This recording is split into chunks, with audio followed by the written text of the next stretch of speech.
Hello, welcome to my channel. I'm Tiffany, a retired librarian turned homeschool mom. Yes, this is one of my day shoots. Normally I shoot at night, normally my hair's down. Okay, moving on. So we're going to be looking at Young Sherlock Holmes. So this came out in 1985. It was directed by Steven Spielberg. So please keep in mind that this is Spielberg in the 80s. So this is Spielberg at his height. And yeah, this movie has some interesting connections with not Raiders of Lost Ark, wrong one. No, Temple of Doom. Though I think this is slightly happier. I don't know, slightly depressing. Both Lucas and Spielberg were going through breakups when they were messing around with Temple of Doom. That's this might have been around the same time because this is slightly depressing. This is PG-13. This is very good. Now this is very, very fictional. It is not based on a Sherlock Holmes story in this fictional world. Watson, who's not a doctor yet, he's still a kid, as is Sherlock. He transfers in the middle of the school year to this school where Holmes is at, and they go on a mystery where these different gentlemen, including one of their former professors and a friend of Holmes, he's also in love with his guy's niece, is died. Basically, they somehow commit suicide or jump in front of, one guy jumped in front of a carriage, one guy jumped out a window, their friend stabbed himself. All of this is very, very weird. And it turns out that they were, and they eventually find the last living person who basically says that when we were young men, we went to Egypt, we uncovered this tomb in this town of these people who were basically studied Anubis, the god of the dead, and it was very, very dark, and they were kind of shunned because they were very, very sadistic, and they messed with some of these like 5 mummified women, and eventually the town was entirely burned down. And apparently there were 2 children who were visiting a grandfather in England who lost their parents in this fire, and he eventually sent a letter to these gentlemen and declared when he became an adult, he declared revenge. Turns out you can go through this mystery where there's a lot of chasing and gunfighting and just kind of interesting. Again, this is Spielberg at his height. So there is a lot of elements of Indiana Jones in this. There's a lot of evidence of Indiana Jones in this, only with Sherlock Holmes and in Victorian England. So they find out this story. It's over the Christmas holiday, so pretty much everybody's left at this point. Near the climax, it turns out one of Sherlock's professors is actually the boy. He had been planning his revenge for years.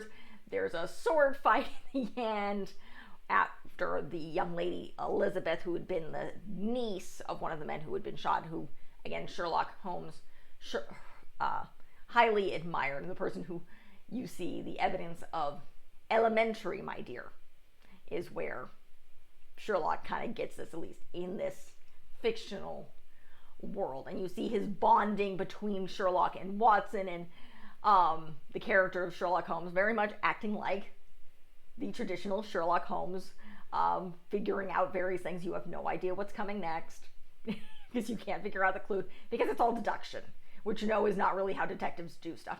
And of course, he's also interacting with this not a clerk, but he's not an inspector.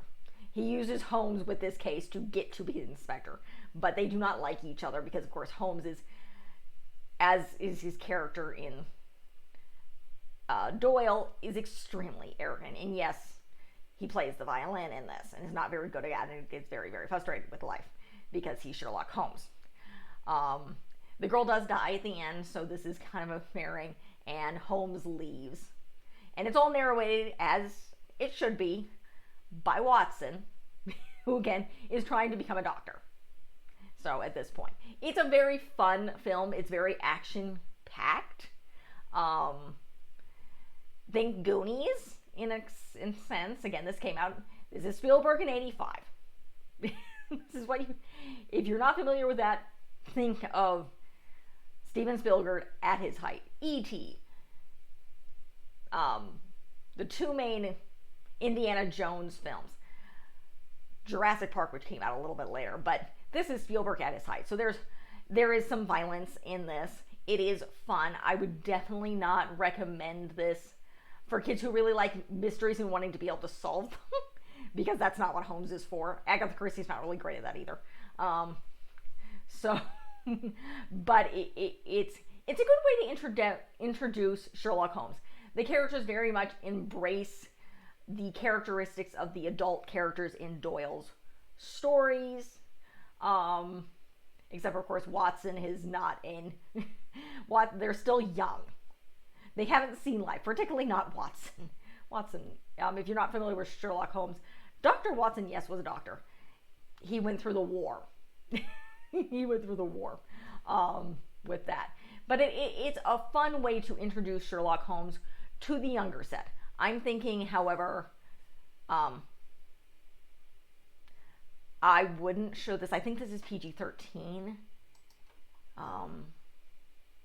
Yeah, this is PG-13. So maybe not middle school, maybe late elementary. Obviously, there's no real blood and gore, but there's a lot of death going on. I mean, guys are seeing horrific hallucinations. At one point in time, so does Holmes, the girl Elizabeth, and Watson. So there's fighting. There's a lot of action scenes in this. Again, Spielberg, 80s. And action scenes. So there's fighting and sword fighting. There's bullying a little bit in the beginning when the school kids are still around. But it's a fun film, very much of the times. It's a good way, as I said, to introduce at least some of the Sherlock Holmes concepts to kids. If you're homeschooling parents, not only is this just a middle school, late elementary, even to high school film to throw in if you're having a sick day and you're doing mysteries. If you have your kids interested in mysteries and action, if you're reviewing Spielberg in the 80s, this is a good film to watch, because Spielberg is interesting and was really, really good in the 80s. So was George Lucas. And yes, they're connected. They were very, very good friends. So anytime you see one, particularly in this time period, the other one has had a hand in it. So, really good film. Let me see how long this is. I'm looking at IMDb. It's about an hour and 49 minutes. It has a decent rating on IMDb. I got this from the library. It's fun. It's entertaining. It's a little violent. It's Sherlock Holmes. So that's really the end of this video. I don't actually have a lot of time. I have to go grab my kid. She's with my parents, who live about a half an hour away. So that's why this is a little bit more short. So if you like what you see, be sure to check out the rest of the channel. I'm going to be covering the Boxcar Children and a lot of mystery television shows coming up kind of midway through 2024. I'm going to be covering Polar Bear, Lynn Catherine Lasky's The Polar Bear series. I'm covering The Wolves now. Already covered Guardians of the Gahul. You can check out those. Then I'm going to be covering graphic novels, The Animorphs, doing an in-depth look at the Anne of Green Gables series. Then I'm going to get to Boxcar Children and the mystery television shows to balance that off. So that's incoming. Then I'm covering Wings of Fire.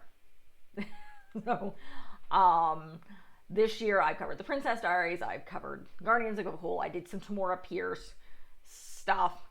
I'm finishing off with Catherine Lasky's stuff. I covered another Meg Cabot period book series called Allie Finkel's Rules for Girls. That's only about a 6-part series. I covered topics of LGBTQ stuff. I've covered AIDS before. Unicorns, vaccines, African American History Month, all sorts of stuff. So that's what I covered. You can check those out. Incoming is I'm going to probably looking into covering the Titanic, Dunwally, Angel Island stuff. That's coming up in 2024. So, and whatever else comes into my head, I haven't planned it out yet. So this is March of 2023 when I'm filming this. So if you like what you see, again, leave a positive comment if you have one, and like and subscribe. Thank you.